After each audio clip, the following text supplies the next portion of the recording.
ಮತ್ತಷ್ಟು ಮಾಹಿತಿಯನ್ನು ಕೊಡೋದಕ್ಕೆ ಸ್ಥಳದಿಂದಲೇ ನಮ್ಮ ಮಂಡ್ಯ ಪ್ರತಿನಿಧಿ ಆನಂದ್ ನೇರ ಸಂಪರ್ಕದಲ್ಲಿ ಜಾಯ್ನ್ ಆಗಿದ್ರೆ. ಆನಂದ್, ಸದ್ಯಕ್ಕೆ ಅಲ್ಲಿನ ಪರಿಸ್ಥಿತಿ ಹೇಗಿದೆ ಆನಂದ್?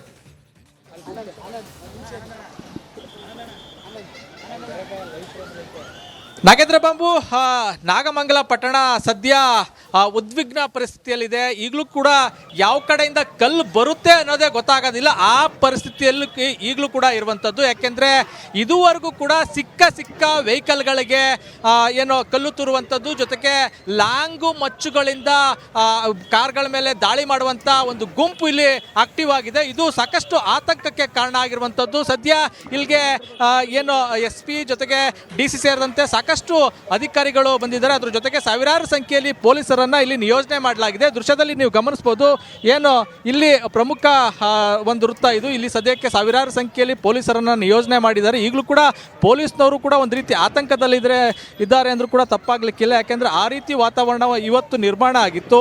ಏನು ಇವತ್ತು ಗಣಪತಿ ವಿಸರ್ಜನೆಗಾಗಿ ಮೆರವಣಿಗೆಯನ್ನ ಮಾಡಲಾಗ್ತಾ ಇತ್ತು. ಏನು ಇದೇ ರಸ್ತೆಯಲ್ಲಿ ನಾನು ನಿಮಗೆ ತೋರಿಸ್ತಾ ಹೋಗ್ತೀನಿ. ನಾನು ಇಲ್ಲಿ ಗಮನಿಸ್ಬೋದು, TB ವೃತ್ತದಿಂದ ಬರ್ತಾ ಇತ್ತು. ಏನು ಇಲ್ಲಿ TB ವೃತ್ತ, ಇಲ್ಲಿ ಮುಂದೆ ಹೋದರೆ TB ವೃತ್ತ ಇದೆ. ಈ ಮಾರ್ಗವಾಗಿ ಗಣಪತಿ ಮೆರವಣಿಗೆ ಬರ್ತಾ ಇತ್ತು. ಅದ್ದೂರಿಯಾಗಿ ಮೆರವಣಿಗೆಯನ್ನ ಮಾಡ್ಕೊಂಡು ಬರ್ತಾ ಇದ್ರು. ಇದೇ ಮಾರ್ಗದಲ್ಲಿ ಬಂದಂಥ ಸಂದರ್ಭದಲ್ಲಿ ಈಗ ಇನ್ನೊಂದು ಒಂದು 50 ಮೀಟರ್ ದೂರ ಹೋದಂಥ ಸಂದರ್ಭದಲ್ಲಿ ಒಂದು ಮಸೀದಿ ಇದೆ. ಅಲ್ಲಿಗೆ ಮೆರವಣಿಗೆ ಹೋದಂಥ ಸಂದರ್ಭದಲ್ಲಿ ಏಕಾಏಕಿ ಕಲ್ಲುಗಳು ಬರೋದಕ್ಕೆ ಶುರುವಾಯಿತು. ಜೊತೆಗೆ ಏನು ಘೋಷಣೆಗಳು ಕೂಗೋಕ್ಕೆ ಶುರುವಾಯಿತು. ಆ ಸಂದರ್ಭದಲ್ಲಿ ಆತಂಕದ ವಾತಾವರಣ ನಿರ್ಮಾಣ ಆಗಿತ್ತು. ಅಷ್ಟೊತ್ತಿಗೆ ಎಚ್ಚೆತ್ಕೊಂಡಂಥ ಪೊಲೀಸರು ಲಘು ಲಾಠಿ ಪ್ರಹಾರ ಮಾಡೋ ಮೂಲಕ ಗುಂಪನ್ನು ಚದುರಿಸುವಂಥ ಕೆಲಸ ಮಾಡಿದರು. ಆದರೆ ಅನ್ಯ ಕೋಮಿನ ಗುಂಪು ಅಷ್ಟಕ್ಕೆ ಮಾತ್ರ ನಿಲ್ಲಿಲ್ಲ. ಲಾಂಗು ಮಚ್ಚುಗಳನ್ನು ಹಿಡಿದು ಓಡಾಡುವಂಥದ್ದು, ಜೊತೆಗೆ ಪೆಟ್ರೋಲ್ ಬಾಂಬನ್ನು ಹಾಕುವಂಥದ್ದು, ಜೊತೆಗೆ ಸಿಕ್ಕ ವಾಹನಗಳಿಗೆ ಜಖ ಮಾಡುವಂಥದ್ದು, ಜೊತೆಗೆ ಬೈಕ್ಗಳಿಗೆ ಬೆಂಕಿ ಹಾಕುವಂಥ ಕೃತ್ಯಕ್ಕೆ ಮುಂದಾಗಿತ್ತು. ಅದ್ರ ಜೊತೆಗೆ ಹಿಂದೂಗಳಿಗೆ ಸೇರಿದಂಥ ಸಾಕಷ್ಟು ಅಂಗಡಿ ಮುಂಗಟ್ಟುಗಳನ್ನು ಜಖಂ ಮಾಡಿದ್ದಾರೆ, ಬೆಂಕಿ ಹಾಕಿದ್ದಾರೆ, ಸಾಕಷ್ಟು ಅನಾಹುತಗಳನ್ನು ಇಲ್ಲಿ ಸೃಷ್ಟಿ ಮಾಡಿದ್ದಾರೆ. ಇಲ್ಲಿ ನಿಜಕ್ಕೂ ಕೂಡ ಹಿಂದೂ ಕಾರ್ಯಕರ್ತರು ಒಂದಷ್ಟದಲ್ಲಿ ಒಂದು ಆತಂಕದಲ್ಲೇ ಇದ್ದರು. ಜೊತೆಗೆ ಯಾವಾಗ ಈ ಘಟನೆಗಳೆಲ್ಲ ನಡೀತು, ಅದಾದ ನಂತರ ಪೊಲೀಸ್ ಠಾಣೆಗೆ ಬಳಿ ಹೋಗಿ ಒಂದು ಪ್ರತಿಭಟನೆಗೆ ಮುಂದಾಗಿದ್ದರು. ಎರಡೂ ಗಣಪತಿಗಳನ್ನು ಅಲ್ಲಿ ನಿಲ್ಲಿಸ್ಕೊಂಡು ಆಕ್ರೋಶವನ್ನು ವ್ಯಕ್ತಪಡಿಸಿದ್ರು. ಸದ್ಯ ಈಗ ಪರಿಸ್ಥಿತಿ ಶಾಂತವಾಗಿದೆ ಅನ್ನೋ ರೀತಿ ಕಾಣಿಸ್ತಾ ಇದ್ರು ಕೂಡ ಯಾವ ಮೂಲೆಯಿಂದ ಕಲ್ಲು ಬರುತ್ತೆ ಅನ್ನೋದು ಪೊಲೀಸ್ನವ್ರಿಗೂ ಕೂಡ ಆತಂಕದಲ್ಲಿದೆ. ಆ ಕಾರಣಕ್ಕಾಗಿ ಯಾರಾದ್ರೂ ಪೊಲೀಸ್ ಅಧಿಕಾರಿಗಳು ಅಥವಾ ಜಿಲ್ಲಾಧಿಕಾರಿ ಏನಾದ್ರು ಇದ್ರೆ ಅವ್ರನ್ನ ಮಾತಾಡಿಸ್ಬೋದಾ ಆನಂದ್?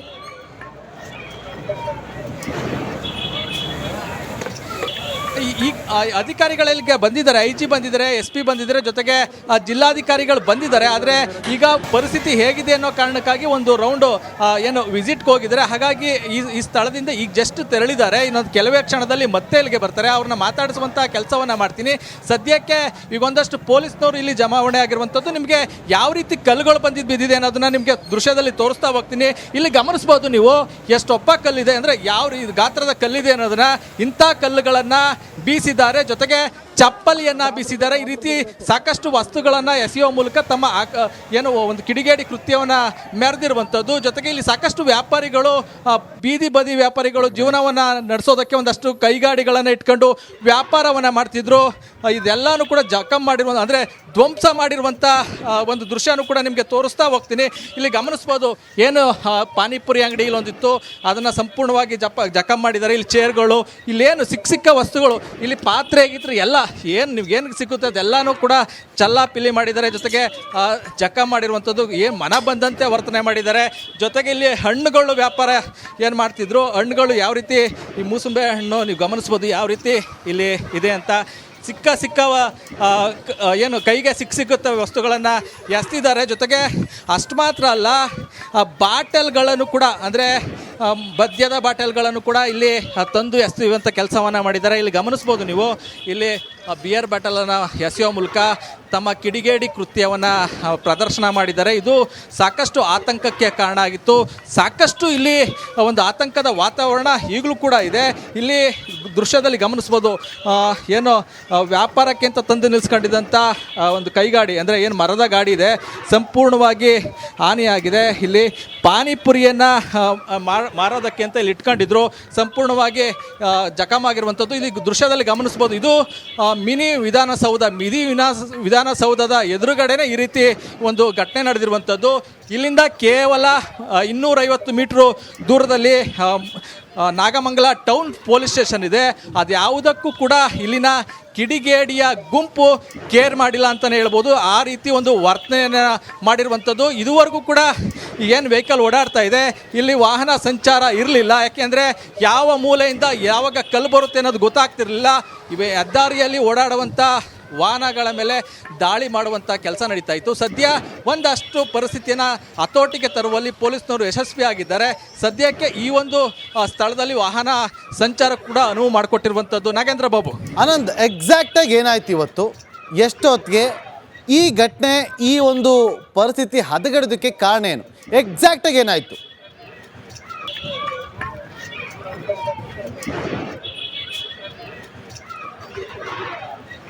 ಅಂದರೆ ಪ್ರತಿ ವರ್ಷದಂತೆ ನಾಗಮಂಗಲದ ಬದ್ರಿಕೊಪ್ಪಲು ಬಡಾವಣೆಯ ಏನು ನಿವಾಸಿಗಳು ಗಣಪತಿ ಪ್ರತಿಷ್ಠಾಪನೆ ಮಾಡಿದರು. ಇವತ್ತು ಅದ್ದೂರಿಯಾಗಿ ಒಂದು ಏನು ವಿಸರ್ಜನೆ ಮಾಡೋದಕ್ಕೆ ಒಂದು ತಯಾರಿಯನ್ನು ನಡೆಸಿದ್ರು. ಅದರ ಅಂಗವಾಗಿ ಮೆರವಣಿಗೆ ನಡೀತಾ ಇತ್ತು. ಮೆರವಣಿಗೆಯನ್ನು ಸಾಮಾನ್ಯವಾಗಿ ಪ್ರತಿ ವರ್ಷದಂತೆ ಅವರು ಇದೇ ರಸ್ತೆಯಲ್ಲಿ ಅಂದರೆ ಹೆದ್ದಾರಿಯಲ್ಲೇ ಮೆರವಣಿಗೆಯನ್ನು ಮಾಡ್ಕೊಬಳ್ತಿದ್ರು. ಕಳೆದ ಬಾರಿಯೂ ಕೂಡ ಇದೇ ರೀತಿ ಒಂದು ಕ್ಲಾಶ್ ಆಗಿತ್ತು. ಆದರೆ ಇಷ್ಟೊಂದು ದೊಡ್ಡ ಮಟ್ಟಕ್ಕೆ ಕ್ಲಾಶ್ ಆಗಿರಲಿಲ್ಲ. ಆಗ ಪೊಲೀಸ್ನವರ ಮಧ್ಯಪ್ರವೇಶದ ಬಳಿಕ ಒಂದಷ್ಟು ಶಾಂತ ಆಗಿತ್ತು. ಅದಾದ ಬಳಿಕ ಪೊಲೀಸ್ನವರು ಒಂದಷ್ಟು ಅಲರ್ಟ್ ಆಗಬೇಕಾಗಿತ್ತು. ಆದರೆ ಈ ಬಾರಿ ಆ ಥರ ಆಗಲಿಲ್ಲ. ಯಾಕೆಂದರೆ ಈ ಬಾರಿ ಸಂಪೂರ್ಣವಾಗಿ ಕೈ ಮೀರೋಗಿರುವಂಥದ್ದು. ಜೊತೆಗೆ ಏನಿದೆ ಈ ಘಟನೆಗಳನ್ನು ನೋಡ್ತಾ ಇದ್ದರೆ, ಇಲ್ಲಿ ಜೊತೆಗೆ ಈ ಪರಿಸ್ಥಿತಿಯನ್ನು ನೋಡ್ತಾ ಇದ್ದರೆ, ಏನು ಅನ್ಯಕೋಮಿನ ಗುಂಪಿದೆ ಅದು ಮೊದಲೇ ಪ್ರೀ ಪ್ಲ್ಯಾನ್ ಮಾಡ್ಕೊಂಡಂತೆ ಕಾಣಿಸ್ತಾ ಇದೆ. ಇಲ್ಲಿ ನಾನು ಏನು ಘಟನೆ ನಡೀತು ಆ ಘಟನೆಯ ಸ್ಥಳದಲ್ಲಿ ಅಂದರೆ ಎಕ್ಸಾಕ್ಟ್ ಘಟನೆಯ ಸ್ಥಳದಲ್ಲಿದ್ದೀನಿ. ಇಲ್ಲಿ ಗಮನಿಸ್ಬೋದು ಯಾವ ರೀತಿ ಬಾಟಲ್ ಪೀಸ್ ಆಗಿದೆ ಅಂತ. ಆ ರೀತಿ ಅಂದರೆ ಎಲ್ಲೆಲ್ಲಿಂದ ಸಿಕ್ಕದ ಸ್ಥಳದಿಂದ ಮತ್ತೆ ನಿಮ್ಮನ್ನ ಸಂಪರ್ಕ ಮಾಡ್ತೀನಿ. ಮತ್ತಷ್ಟು ಮಾಹಿತಿಯನ್ನು ಕೊಡೋದಕ್ಕೆ ಸ್ಥಳದಿಂದಲೇ ನಮ್ಮ ಮಂಡ್ಯ ಪ್ರತಿನಿಧಿ ಆನಂದ್ ನೇರ ಸಂಪರ್ಕದಲ್ಲಿ ಜಾಯ್ನ್ ಆಗಿದ್ರೆ. ಆನಂದ್, ಸದ್ಯಕ್ಕೆ ಅಲ್ಲಿನ ಪರಿಸ್ಥಿತಿ ಹೇಗಿದೆ ಆನಂದ್?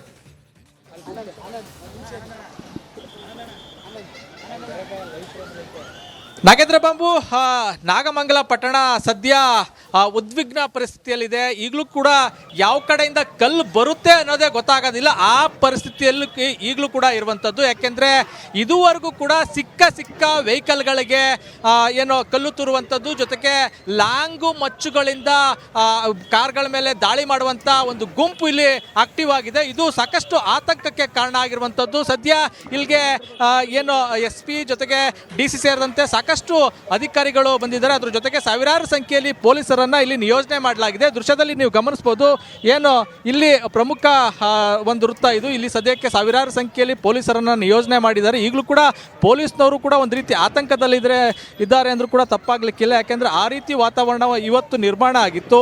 ಏನು ಇವತ್ತು ಗಣಪತಿ ವಿಸರ್ಜನೆಗಾಗಿ ಮೆರವಣಿಗೆಯನ್ನ ಮಾಡಲಾಗ್ತಾ ಇತ್ತು. ಏನು ಇದೇ ರಸ್ತೆಯಲ್ಲಿ ನಾನು ನಿಮಗೆ ತೋರಿಸ್ತಾ ಹೋಗ್ತೀನಿ. ನಾನು ಇಲ್ಲಿ ಗಮನಿಸ್ಬೋದು, TB ವೃತ್ತದಿಂದ ಬರ್ತಾ ಇತ್ತು. ಏನು ಇಲ್ಲಿ TB ವೃತ್ತ, ಇಲ್ಲಿ ಮುಂದೆ ಹೋದರೆ TB ವೃತ್ತ ಇದೆ. ಈ ಮಾರ್ಗವಾಗಿ ಗಣಪತಿ ಮೆರವಣಿಗೆ ಬರ್ತಾ ಇತ್ತು. ಅದ್ದೂರಿಯಾಗಿ ಮೆರವಣಿಗೆಯನ್ನು ಮಾಡ್ಕೊಂಡು ಬರ್ತಾ ಇದ್ರು. ಇದೇ ಮಾರ್ಗದಲ್ಲಿ ಬಂದಂಥ ಸಂದರ್ಭದಲ್ಲಿ ಈಗ ಇನ್ನೊಂದು ಒಂದು 50 ಮೀಟ್ರ್ ದೂರ ಹೋದಂಥ ಸಂದರ್ಭದಲ್ಲಿ ಒಂದು ಮಸೀದಿ ಇದೆ. ಅಲ್ಲಿಗೆ ಮೆರವಣಿಗೆ ಹೋದಂಥ ಸಂದರ್ಭದಲ್ಲಿ ಏಕಾಏಕಿ ಕಲ್ಲುಗಳು ಬರೋದಕ್ಕೆ ಶುರುವಾಯಿತು. ಜೊತೆಗೆ ಏನು ಘೋಷಣೆಗಳು ಕೂಗೋಕ್ಕೆ ಶುರುವಾಯಿತು. ಆ ಸಂದರ್ಭದಲ್ಲಿ ಆತಂಕದ ವಾತಾವರಣ ನಿರ್ಮಾಣ ಆಗಿತ್ತು. ಅಷ್ಟೊತ್ತಿಗೆ ಎಚ್ಚೆತ್ಕೊಂಡಂಥ ಪೊಲೀಸರು ಲಘು ಲಾಠಿ ಪ್ರಹಾರ ಮಾಡೋ ಮೂಲಕ ಗುಂಪನ್ನು ಚದುರಿಸುವಂಥ ಕೆಲಸ ಮಾಡಿದರು. ಆದರೆ ಅನ್ಯ ಕೋಮಿನ ಗುಂಪು ಅಷ್ಟಕ್ಕೆ ಮಾತ್ರ ನಿಲ್ಲಿಲ್ಲ. ಲಾಂಗು ಮಚ್ಚುಗಳನ್ನು ಹಿಡಿದು ಓಡಾಡುವಂಥದ್ದು, ಜೊತೆಗೆ ಪೆಟ್ರೋಲ್ ಬಾಂಬನ್ನು ಹಾಕುವಂಥದ್ದು, ಜೊತೆಗೆ ಸಿಕ್ಕ ವಾಹನಗಳಿಗೆ ಜಖಂ ಮಾಡುವಂಥದ್ದು, ಜೊತೆಗೆ ಬೈಕ್ಗಳಿಗೆ ಬೆಂಕಿ ಹಾಕುವಂಥ ಕೃತ್ಯಕ್ಕೆ ಮುಂದಾಗಿತ್ತು. ಅದ್ರ ಜೊತೆಗೆ ಹಿಂದೂಗಳಿಗೆ ಸೇರಿದಂಥ ಸಾಕಷ್ಟು ಅಂಗಡಿ ಮುಂಗಟ್ಟುಗಳನ್ನು ಜಖಂ ಮಾಡಿದ್ದಾರೆ, ಬೆಂಕಿ ಹಾಕಿದ್ದಾರೆ, ಸಾಕಷ್ಟು ಅನಾಹುತಗಳನ್ನು ಇಲ್ಲಿ ಸೃಷ್ಟಿ ಮಾಡಿದ್ದಾರೆ. ಇಲ್ಲಿ ನಿಜಕ್ಕೂ ಕೂಡ ಹಿಂದೂ ಕಾರ್ಯಕರ್ತರು ಒಂದಷ್ಟದಲ್ಲಿ ಒಂದು ಆತಂಕದಲ್ಲೇ ಇದ್ದರು. ಜೊತೆಗೆ ಯಾವಾಗ ಈ ಘಟನೆಗಳೆಲ್ಲ ನಡೀತು ಅದಾದ ನಂತರ ಪೊಲೀಸ್ ಠಾಣೆಗೆ ಬಳಿ ಹೋಗಿ ಒಂದು ಪ್ರತಿಭಟನೆಗೆ ಮುಂದಾಗಿದ್ದರು.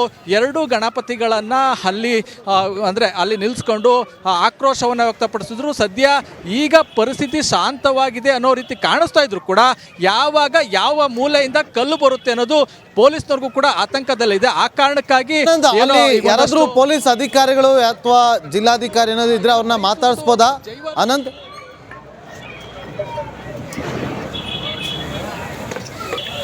ಈಗ ಅಧಿಕಾರಿಗಳಿಗೆ ಬಂದಿದ್ದಾರೆ, IG ಬಂದಿದ್ದಾರೆ, SP ಬಂದಿದ್ದಾರೆ, ಜೊತೆಗೆ ಜಿಲ್ಲಾಧಿಕಾರಿಗಳು ಬಂದಿದ್ದಾರೆ. ಆದರೆ ಈಗ ಪರಿಸ್ಥಿತಿ ಹೇಗಿದೆ ಅನ್ನೋ ಕಾರಣಕ್ಕಾಗಿ ಒಂದು ರೌಂಡು ವಿಸಿಟ್ಗೆ ಹೋಗಿದ್ದಾರೆ. ಹಾಗಾಗಿ ಈ ಸ್ಥಳದಿಂದ ಈಗ ಜಸ್ಟ್ ತೆರಳಿದ್ದಾರೆ. ಇನ್ನೊಂದು ಕೆಲವೇ ಕ್ಷಣದಲ್ಲಿ ಮತ್ತೆ ಇಲ್ಲಿಗೆ ಬರ್ತಾರೆ. ಅವ್ರನ್ನ ಮಾತಾಡಿಸುವಂಥ ಕೆಲಸವನ್ನು ಮಾಡ್ತೀನಿ. ಸದ್ಯಕ್ಕೆ ಈಗ ಒಂದಷ್ಟು ಪೊಲೀಸ್ನವರು ಇಲ್ಲಿ ಜಮಾವಣೆ ಆಗಿರುವಂಥದ್ದು. ನಿಮಗೆ ಯಾವ ರೀತಿ ಕಲ್ಲುಗಳು ಬಿದ್ದಿದೆ ಅನ್ನೋದನ್ನ ನಿಮಗೆ ದೃಶ್ಯದಲ್ಲಿ ತೋರಿಸ್ತಾ ಹೋಗ್ತೀನಿ. ಇಲ್ಲಿ ಗಮನಿಸ್ಬೋದು ನೀವು ಎಷ್ಟೊಪ್ಪ ಕಲ್ಲಿದೆ ಅಂದರೆ ಯಾವ ಗಾತ್ರದ ಕಲ್ಲಿದೆ ಅನ್ನೋದನ್ನ.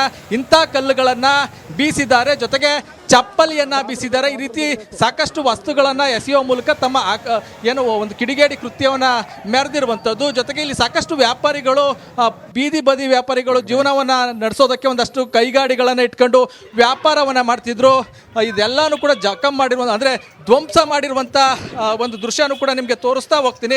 ಇಲ್ಲಿ ಗಮನಿಸ್ಬೋದು, ಏನು ಪಾನಿಪುರಿ ಅಂಗಡಿ ಇಲ್ಲೊಂದಿತ್ತು ಅದನ್ನು ಸಂಪೂರ್ಣವಾಗಿ ಜಖಂ ಮಾಡಿದ್ದಾರೆ. ಇಲ್ಲಿ ಚೇರ್ಗಳು, ಇಲ್ಲೇನು ಸಿಕ್ಕ ವಸ್ತುಗಳು, ಇಲ್ಲಿ ಪಾತ್ರೆ ಗೀತ್ರೆ ಎಲ್ಲ ಏನು ಸಿಗುತ್ತೆ ಅದೆಲ್ಲನೂ ಕೂಡ ಚಲ್ಲಾಪಿಲ್ಲಿ ಮಾಡಿದ್ದಾರೆ. ಜೊತೆಗೆ ಜಖಂ ಮಾಡಿರುವಂಥದ್ದು, ಮನ ಬಂದಂತೆ ವರ್ತನೆ ಮಾಡಿದ್ದಾರೆ. ಜೊತೆಗೆ ಇಲ್ಲಿ ಹಣ್ಣುಗಳು ವ್ಯಾಪಾರ ಏನು ಮಾಡ್ತಿದ್ರು, ಹಣ್ಣುಗಳು ಯಾವ ರೀತಿ ಈ ಮೂಸಂಬೆ ಹಣ್ಣು ನೀವು ಗಮನಿಸ್ಬೋದು ಯಾವ ರೀತಿ ಇಲ್ಲಿ ಇದೆ ಅಂತ. ಸಿಕ್ಕ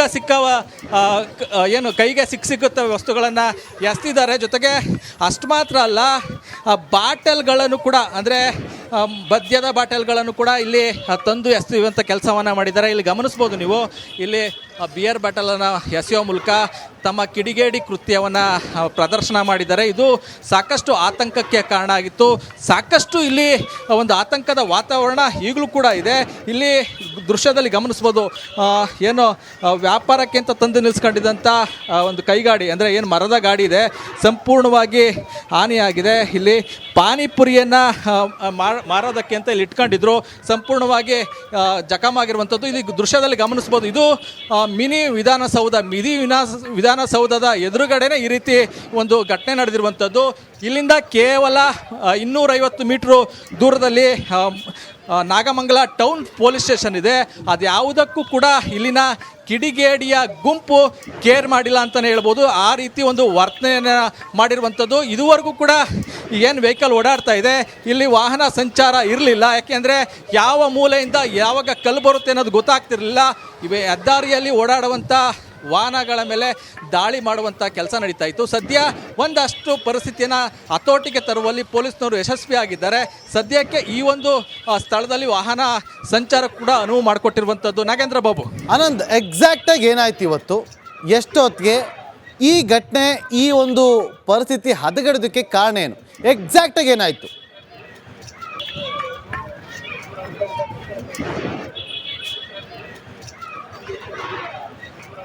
ಪ್ರತಿ ವರ್ಷದಂತೆ ನಾಗಮಂಗಲದ ಬದ್ರಿಕೊಪ್ಪಲು ಬಡಾವಣೆಯ ನಿವಾಸಿಗಳು ಗಣಪತಿ ಪ್ರತಿಷ್ಠಾಪನೆ ಮಾಡಿದರು. ಇವತ್ತು ಅದ್ದೂರಿಯಾಗಿ ಒಂದು ವಿಸರ್ಜನೆ ಮಾಡೋದಕ್ಕೆ ಒಂದು ತಯಾರಿಯನ್ನು ನಡೆಸಿದ್ರು. ಅದರ ಅಂಗವಾಗಿ ಮೆರವಣಿಗೆ ನಡೀತಾ ಇತ್ತು.